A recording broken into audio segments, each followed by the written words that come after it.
The church was silent. 10,000 people sat under the glowing lights of Glory Fire International Cathedral, the most powerful megachurch in Accra. At the center of the stage stood Pastor Mark Atta, Ghana's most respected preacher. His voice thundered through the hall. Purity is the foundation of divine blessing. The crowd roared in agreement, but someone in that church knew the truth.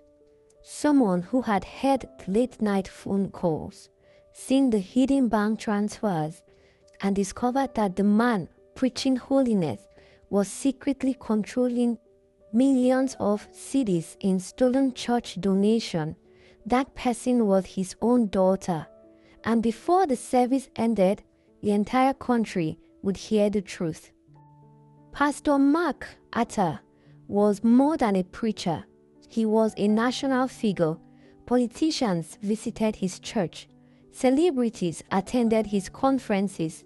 His sermons aired on television across Africa. People called him the prophet of integrity. Every Sunday, thousands filled the massive cathedral in Accra, and millions watched online. His message was always simple: holiness, integrity, sacrifice. He often said one sentence that made the congregation emotional every time. Your offering is not just money, it is your covenant with God. People believed him. They gave everything. Students gave their last savings. Widows gave their pension. Business owners donated millions. Within 10 years, the church grew into a financial empire. Luxury conference centers, private jet travel, branches across Africa. No one questioned where the money went because they trusted the man at the altar. But the one person who saw behind the curtain was the person who grew up inside the pastor's house. Efia Atta was 26 years old, soft-spoken, calm, the perfect pastor's daughter. Everyone in the church loved her. She led youth programs, volunteered during charity drives, and often sat quietly in the front row during services. But Efia carried a heavy secret. She knew things about her father that no one else did. When she was younger, she believed he was a true man of God. But the older she became, the more cracks she started noticing. Late-night meetings behind locked doors, conversations that stopped whenever she entered the room, large financial discussions that sounded nothing like church ministry. At first, she told herself she was misunderstanding things. Her father was a spiritual leader. Surely there had to be explanations, until one night, everything changed. It happened on a Tuesday evening. Efia had come home late from a youth meeting. As she walked past her father's study, she heard his voice through the slightly open door. He was speaking on the phone, but the tone in his voice was different. Cold, calculating. Move the money through the foundation account. Efia stopped walking. Not the church account, Pastor Mark continued. The foundation. Silence. Then he laughed softly. Of course the board doesn't know. That's the whole point. Efia froze. Her heart began beating fast. She had never heard her father talk like that. She leaned slightly closer to the door. Just split the amount, he said. Transfer 50 million first, then the rest after the conference. Efia felt her stomach tighten. 50 million cedis? Her father ended the call. Efia quickly walked away before he came out. But that night, she could not sleep. The conversation replayed again and again in her mind. 50 million? Hidden accounts? The board doesn't know? She tried convincing herself there must be a misunderstanding. But the doubts had already started growing, and the truth was about to get worse. 2 weeks later, Efia went to the church administrative building. She needed to print documents for the youth department. While waiting in the finance office, she noticed something unusual. a folder sitting on the desk. It was labeled Foundation Transfers. The words triggered a memory. Move the money through the foundation accounts. Ifya hesitated. She knew she should not look, but curiosity pushed her forward. She opened the folder. Inside were bank statements, large transfer, millions moving between accounts. Some were marked as donation allocation, others were labeled conference expenses, but many had no explanation at all. Ifya's heart began racing. One transaction caught her eyes. 120 million cedis transferred to a private account. The account name was partially hidden, but the initials were clear. M.A. Mark Atta. Her father. Ifya closed the folder slowly. Her hands were shaking. She wanted to believe it was a mistake, but the evidence was staring at her. Something was very wrong, and if it was true, then thousands of church members had been deceived. For weeks, Ifya struggled with the truth. She prayed, cried, and tried convincing herself to stay silent. After all, this was her father. Exposing him would destroy their family. But the more she thought about it, the more she remembered the people in church, the elderly woman who gave her savings, the young man who donated his university fees believing God would multiply it, the struggling family who trusted the church. If the money was being stolen, then the congregation deserved to know. Still, confronting her father felt impossible until one night she gathered the courage. Ifya entered her father's study. Pastor Mark looked up from his desk. "Ah, my daughter, come in." She sat down slowly. "Daddy, can I ask you something?" He smiled warmly. "Of course." Ifya took a breath. "I saw some financial records in the office." His expression changed slightly. "What records?" "The foundation transfers." Silence filled the room. Pastor Mark leaned back in his chair. "You should not be looking through church files." "I wasn't searching," Ifya said quietly. "They were on the desk." Her voice trembled. "Daddy, why is the church money going into private accounts?" The warmth disappeared from his face. His voice became firm. "You don't understand church administration." "But..." "Enough." The word cut through the air. Ifya felt tears forming. "People trust this church." Pastor Mark stood up slowly. "Listen carefully," he said. "Some things are bigger than your understanding." "But it looks like..." "It is not your place." His voice echoed in the room. Ifya had never seen him this angry. Then he lowered his voice. "Focus on the youth ministry and leave financial matters alone."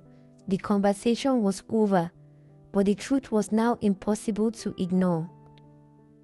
After that night, Ifya knew something. Her father would never admit the truth, which meant if justice was going to happen, someone else had to expose it. But accusation without proof would destroy her credibility. She needed evidence. So she began quietly documenting everything. Late-night phone calls, financial documents, secret meetings. She started recording conversations when she could.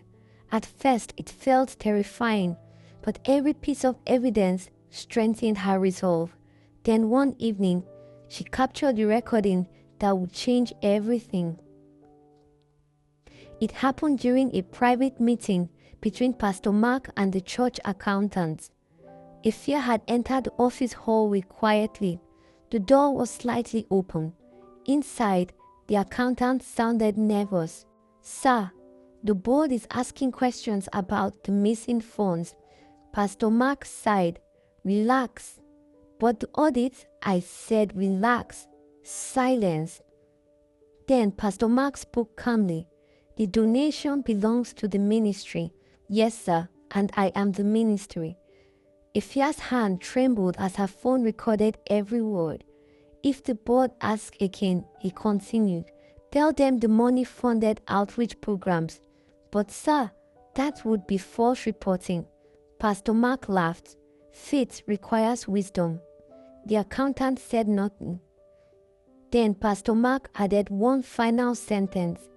If anyone exposes this, their career in this country is finished. Ifya stopped recording. Her heart pounded. This was it, the proof. But what she did next would determine everything. For several days, Ifya wrestled with the decision, expose her father or stay silent. Both choices would destroy something, but one thought kept returning. If she remained silent, thousands of people would continue being exploited. Finally, she made a decision. The truth had to come out. And there was only one place powerful enough to reveal it, the altar. The following Sunday was a major service. Over 10,000 people filled the cathedral. Television cameras were rolling. The choir had just finished a powerful worship session. Pastor Mark stepped to the pulpit. Today, he said dramatically, we speak about purity. The congregation shouted in excitement. A leader must live a life of integrity. Applause erupted. Adeze sat quietly in the front row. Her phone rested in her hand. Her heart was racing. This was the moment. Her father continued preaching passionately. God cannot bless a dishonest heart.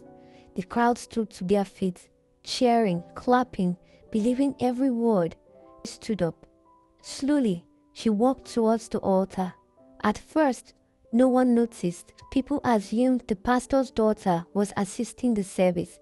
But when she reached the microphone, Pastor Mark paused. Ifya, he said, confused. The church became quiet. She looked at him. Then she looked at the crowd. Her voice was calm. I need everyone to hear something. Pastor Mark frowned. This is not the time. Ifya pressed play on her phone, and the speakers filled with his voice. The donation belongs to the ministry. The congregation froze, and I am the ministry. Murmurs spread through the hall. If anyone exposes this, their career in this country is finished. The recording ended. For 3 seconds, the entire church was silent. Then chaos exploded, shouting, people standing, phones recording. Pastor Mark's face turned pale. Ifya, but she raised the microphone to preach integrity every Sunday. Her voice shook with emotion. Yet you secretly move money from church donations. The congregation erupted. Some people screamed. Others cried. Pastor Mark stepped towards her. You don't understand what you've done. I understand exactly. Her voice echoed through the cathedral. These people trusted you. She looked at the crowd. You deserve the truth. Security rushed through the stage, but the damage was already done. Thousands of people had heard everything, and hundreds were streaming the moment online.